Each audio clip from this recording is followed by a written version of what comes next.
ప్రస్తుతం సంగారెడ్డి జిల్లా ఇస్నాపూర్లో అలాగే గజ్వేల్ ప్రజ్ఞాపూర్లో ఒక టెన్షన్ వాతావరణం అయితే నెలకొంది. గెలిచిన అభ్యర్థులు కౌంటింగ్ కేంద్రాల నుంచి పెద్ద ఎత్తున ర్యాలీ తీస్తున్నారు, పెద్ద ఎత్తున నినాదాలు చేస్తూ ఉన్నారు. అలాగే ఓడిపోయిన అభ్యర్థుల ఇళ్ల ముందు కూడా హంగామా చేయడంతో కొంత ఉద్రిక్త వాతావరణం నెలకొంది. ముఖ్యంగా ఇటు గజ్వేల్ ప్రజ్ఞాపూర్ దగ్గర అయితే ఓడిపోయిన కాంగ్రెస్ అభ్యర్థి ఇంటి దగ్గరికి వెళ్లి హంగామా చేశారు. దీంతో అక్కడ ఇరు వర్గాలు, ఇటు కాంగ్రెస్ ఇటు బీఆర్ఎస్ కార్యకర్తలు కొట్టుకున్నారు. ఇరు వర్గాలు కూడా పోలీసులకు ఫిర్యాదు చేసుకున్నారు. సంగారెడ్డి జిల్లా ఇస్నాపూర్లో కూడా సేమ్ సీన్ రిపీట్ అవుతూ ఉంది. గెలిచిన అభ్యర్థులు ర్యాలీలు తీస్తున్నారు, ఓడిన అభ్యర్థుల ఇళ్ల ముందు వాళ్ళ హంగామా సృష్టిస్తున్నారు. దీంతో వీళ్ళు బాహాబాహికి దిగి ఒకరికొకరు కూడా కొట్టుకునే ప్రయత్నం జరుగుతూ ఉంది.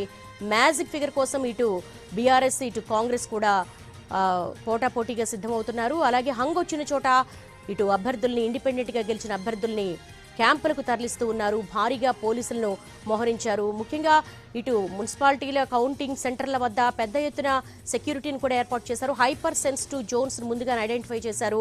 హై సెక్యూరిటీగా అక్కడ పెద్ద ఎత్తున పోలీసులు మోహరించినప్పటికీ కూడా గెలిచిన అభ్యర్థులు ఒకేసారి మూకమ్మడిగా ర్యాలీ తీయటము, అలాగే ఓడిపోయిన అభ్యర్థుల ఇళ్లకు వెళ్లడంతో ఒకరికొకరు కవ్వింపు చర్యలతో బాహాబాహికి దిగుతున్న సందర్భాలను అయితే మనం ఎన్టీవీ స్క్రీన్ మీద చూస్తున్నాము. స్వతంత్ర అభ్యర్థులను కౌంటింగ్ సెంటర్ నుంచి క్యాంపులకు తరలించేందుకు ఇటు ప్రధాన పార్టీలు బీఆర్ఎస్ కావచ్చు, కాంగ్రెస్ కావచ్చు ప్రయత్నాలు చేస్తూ ఉన్నారు. మున్సిపల్ పీఠం కోసం ఇటు కాంగ్రెస్ బీఆర్ఎస్ పార్టీలకు మ్యాజిక్ ఫిగర్ చేరువు కాలేదు.